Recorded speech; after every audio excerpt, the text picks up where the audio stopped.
This stuff can light up really good.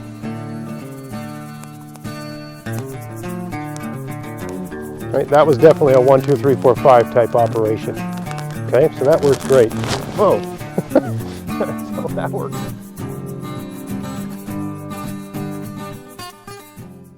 Hey, it's Greg here with Outdoors on the Cheap, and today I'm going to do a video on kindling. Not the stuff that you split and have by your fireplace at home in nice little stacks. I'm talking about kindling you can find out in the woods to make a fire quickly without having to mess around, not having to use tools, not having to use ingenious skills, just stuff you can grab and light. So before I start, I guess I should define what I mean by kindling, and I guess if I'm going to do that, I should back up a little bit and just talk about, in very basic terms, very briefly, the three different things you would use to start a fire. You've got tinder, kindling, and fuel. Okay, tinder is a material that will accept a spark or an ember, a glowing substance, not a flame, but a hot glowing substance, like a spark or an ember. So tinder will accept a spark or an ember, and through various means you can turn that into a flame. Okay.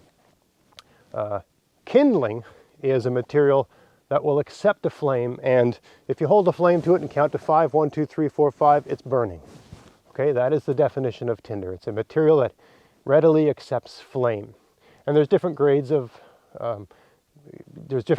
kindling. You can have really fine light kindling that, the really fine stuff is the stuff that you hold a flame to at 1, 2, 3, 4, 5, it's burning. Then you can have heavier and heavier kindlings that get the fire going hotter and more fierce, more intense, right? And those are the kindlings you would build up to ignite your fuel, whatever that is, branches off trees or, whatever. Once you're starting to get into things, so a heavier kindling would be something like maybe the diameter of your thumb or your finger, and then, like this sort of stuff, right? And then once you get into, pieces of wood that are 2 inches, 3 inches, that's when you're getting into your fuel. I mean, it's all fuel technically, right? Once you've got a good fire going, you can sort of burn any kind of fuel, and the more heat and the more intensity you build up, the larger the things you can put on there, and also the more options you have, because you can start putting wood that isn't perfectly dry and so on and so forth. But kindling, this video I'm going to talk about just what you can find looking around. Hey, let's make a fire. Okay, I'll go get some kindling. You're grabbing stuff in your hands and you're finding what you can find. So, of course, the most basic kindling is birch bark, right? Let me grab a match here. Birch bark has the added advantage of being, both a kindling and a tinder. And I hope I don't get these words mixed up in this video. I have a tendency to do that. Kindling can be both. Birch bark can be both. There's ways to get birch bark to take a spark to turn into a flame, but it also, of course, readily takes a flame. I'm going to use matches for this because, a lighter. The reason we say 1, 2, 3, 4, 5 is because a lot of things you might get started, if you're going from an ember to a tinder to make a flame, it's often the case that that flame you make, you've got about a count of 1, 2, 3, 4, 5 before you get it to ignite something that'll burn a little bit better and hold a flame a bit better, right? Your kindling holds a flame. Right? Your tinder makes a flame, but it doesn't hold it. Your kindling holds a flame, generates heat. And as you add larger and larger grades of kindling, you're generating more and more and more heat, so you're able to ignite bigger and larger and heavier things. Now, of course, you should always have some wax paper with you, because that is both a tinder and a kindling. But maybe I'll do a video on that. You can actually light wax paper with a spark. Works great. But yeah, you got some basic strike anywhere matches, right? Got your birch bark. Birch bark's one of those great things. Even when it's wet, it lights up just fine. It's good to take birch bark and fold it over sideways. You can use it like a match sometimes. But anyway, you got your birch bark, and you got your match, and assuming the wind isn't too bad, you light your match, and 1, 2, 3, 4, 5, your birch bark's burning, right? And you can add other birch bark to that equation, right? And you're in the situation now where you can start piling stuff on that's, piling heavier stuff on and so on, and get a fire going, all right? So let's get rid of that. There's snow over here. I'm just gonna move that over to the snow and that'll go out. Boy, birch bark burns well. Anyway, that'll go out in a minute, I think. All right, so birch bark is like the ultimate kindling, right? It's also a tinder, but yeah, I mean, that little bit is still burning, still going. So yeah, if I was trying to light a fire, so it's always good. If you're walking in the woods, you're going in the woods for a day, you know you're gonna be having lunch at some point in time. You walk by, actually got this little makeshift table I built here, started burning the table. You know you're gonna make a fire, you walk by a birch tree. That's basically what I did on the way in today. There's no birch trees anywhere near where I'm set up to make this video right now. None. I think I took a little walk around, just there's nothing. So if the only thing I knew, I mean, most people know that birch bark will start a fire, but it's not always the case that there's birch trees around where you are. There's nothing around here. I mean, I might have to wander around for 10, 15, 20 minutes looking for a birch tree to find birch bark right now. Where I am right here, there's just nothing. It is all conifers. A couple maple trees. A maple tree is pretty much useless in that category. It's good wood for fire, but not for kindling. All right, so that's birch bark. Another useful thing, if it's dry, is old man's beard. Now, usually when you're gathering old man's beard, it's very difficult to gather it without getting little pieces of sticks and stuff in it as well, and that's not a bad thing. Old man's beard, it is also can be a tinder and a kindling, but it has to be really, really dry to work. You know, a lot of people you'll take this and stuff it up your shirt and try to get some heat and, dry it out. But old man's beard, I think the technical term for it is usnia. I don't know a lot of technical terms. It doesn't matter. I mean, the main thing is you're able to identify the stuff that works, right? I mean, if you're giving lectures in front of crowds of people, which I suppose I'm doing right now, but it's more important to understand the principles, right? Fine, airy, and it's made of something that burns well, right? This stuff, old man's beard, falls into that category, but it also has an affinity for moisture.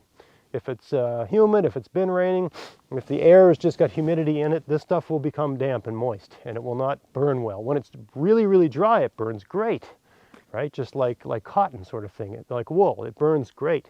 But if there's any sort of moisture in the air, and where I live, there's often a degree of humidity. It's probably 80% humidity right now, even in the dead of winter. I would be very surprised if it was. I have to check when I go home. But anyway, it's often the case that it's very humid outside in the winter. I've got, my sinuses are irritated by dry air. And when I'm in my house, my sinuses are usually a little bit irritated. As soon as I go outside, my nose starts running, and after about 15 minutes, I feel great because it's always humid outside here where I live. That's one of the reasons I love living here. I just love the air here. Anyway, getting off on a tangent. This stuff can get a bit wet. So if it's been raining or if it's just one of those damp days, I would not reach for this. Now you can get this to burn if you can find a fir tree or porcelain white spruce. There's a couple evergreen type trees that have blisters, and if you can get puncture the blister and smear that sap, that resin onto the old man's beard, that stuff burns not exactly like gasoline, but it's very flammable stuff, right? It's fuel-like, right? It burns like Vaseline or something like that. It accepts a flame very, very well.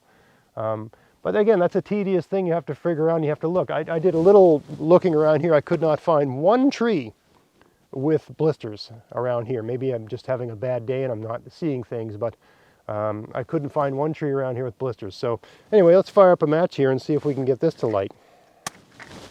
A bit of wind here today. Yeah, so that lit up okay. It's a bit wet. I can sort of feel that, but it's burning, it's working, right?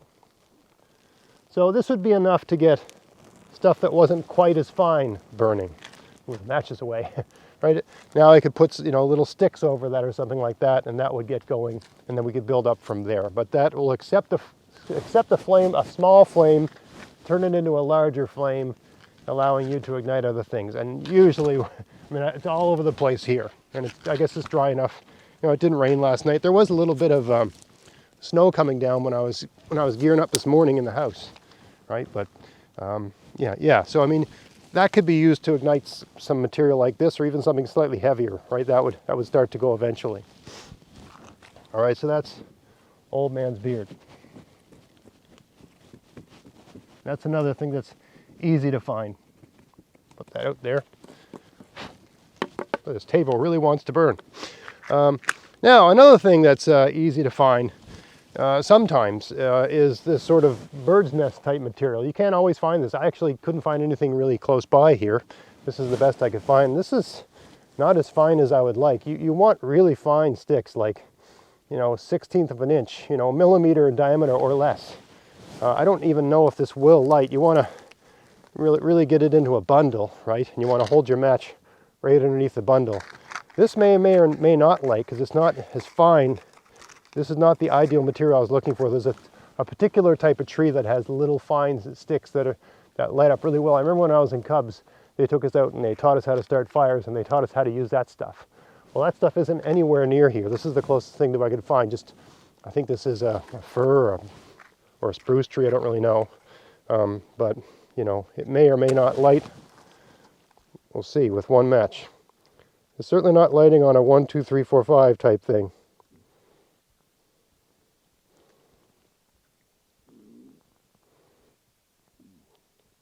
I mean, I haven't lost my match, and it's starting to burn, but it does not. Yeah, I wouldn't want to trust my life to this.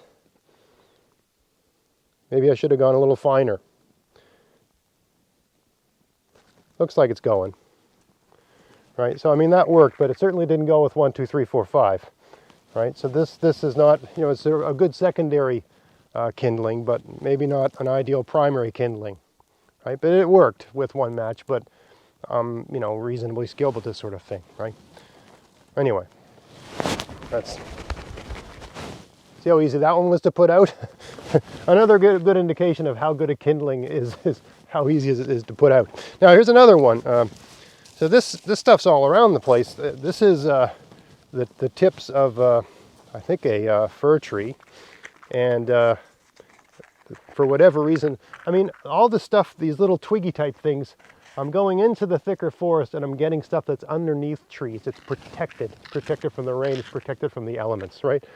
There are instances where you might want to be out in the open because there's sun shining on stuff. Certainly, like, dead tree, which I'll get to in a minute.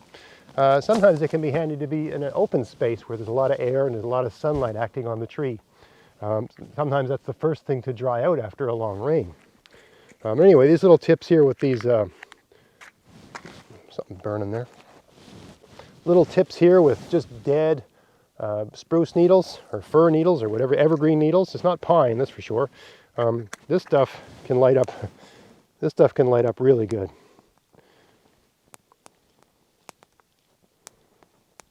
Right, that was definitely a 1, 2, 3, 4, 5 type operation. Okay, so that works great. Whoa. So that works pretty good. Still going right on top of the snow. So yeah, the tree tips that still have the needles, ideally underneath a big tree so it's kind of protected, that can be great stuff and work really, really well. Now here's another one. I think this might be my last one, and that is this is just a piece of a dead tree that I broke the top off. And here's another principle. If you don't really need to know what material you're using. If it feels like paper, generally speaking, it's going to behave like paper, right? If it feels like some sort of fluff, it's probably going to burn like most fluffs burn, right? So you want papery things, you want fluffy things, right? Birch bark feels like paper. I mean, birch bark is basically paper with a whole bunch of chemicals in it that burns really good. That's why it can burn when it's wet. That's why it's, my daughter likes me to take this and make these sort of torches, and she waves it around, and you know, pretend she's a Jedi and all that sort of stuff. You know, birch bark is paper with chemicals, burns really well. Very similar to wax paper would be the closest thing to birch bark. It's paper with petroleum, with wax, right? So it burns really well. But anyway, yeah, dead tree can be very paper-like. Now, I mean, there's some dead tree is not. So actually, this is one of these weird cases where the inner stuff is actually kind of damp and the outer stuff is dry, which is interesting. That can be the case. Really depends. You got to know. So, I mean, a good rule of thumb is, you know, if it feels like paper, it's going to behave like paper. If it feels like sponge, it's probably going to behave like sponge. So the inside of this dead tree here actually feels very spongy, squishy and spongy. And actually I can, even with my hands, sometimes you can use your lips, but I can feel the moisture in this. But this would not accept the flame readily, I don't imagine, because it just feels wet. It squishes like a sponge. It's probably going to accept moisture like a sponge just out of the air, right? It's probably going to acquire moisture. This outer stuff, though, seems much more paper-like. So I can just, you know, using my hands, sort of process it like that. You don't have to do anything fancy. Here's a good piece here, right? Much more paper-like. Right, so I would assume, or I would imagine, here's off the very top, yeah, that this will probably burn fairly well if I hold a match to it. Let's see.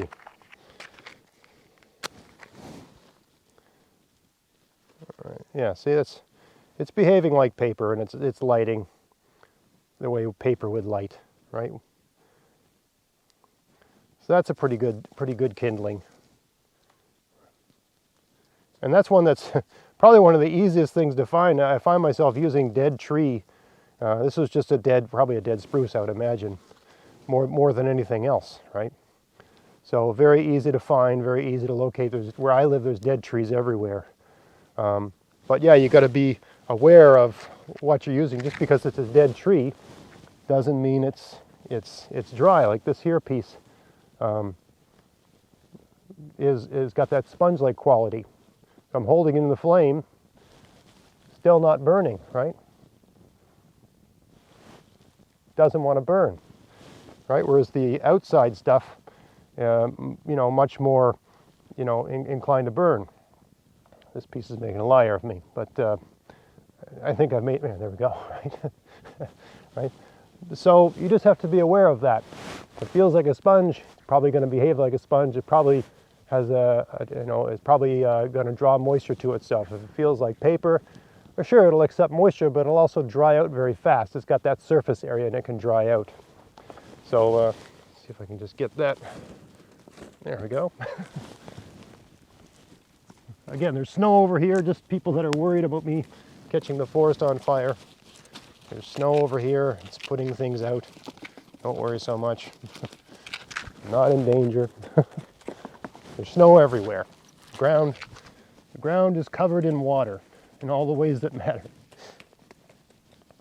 All right, so kindling. Those are, you know, I don't know what that was, maybe 3, 4, or 5 different types of kindling that are easy to find, that you really don't have to do any work to process. You just grab, break a bit, light, right? And you can hold a match to it and it'll get going.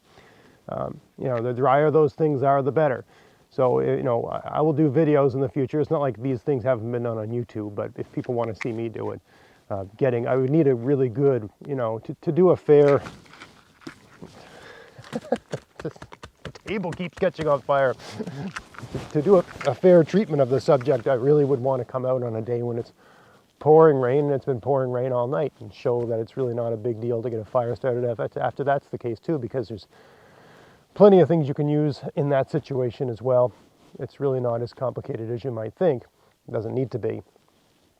But anyway, that's kindling. You don't need a hatchet, you don't need to split it, you don't need to do feather sticks. Those are all great skills to have, and those are all good things to do.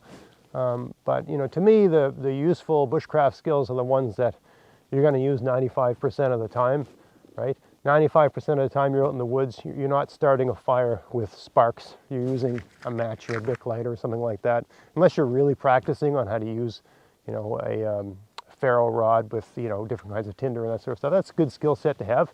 it's good to know how to do that when you need to, right? And I can do videos on that as well.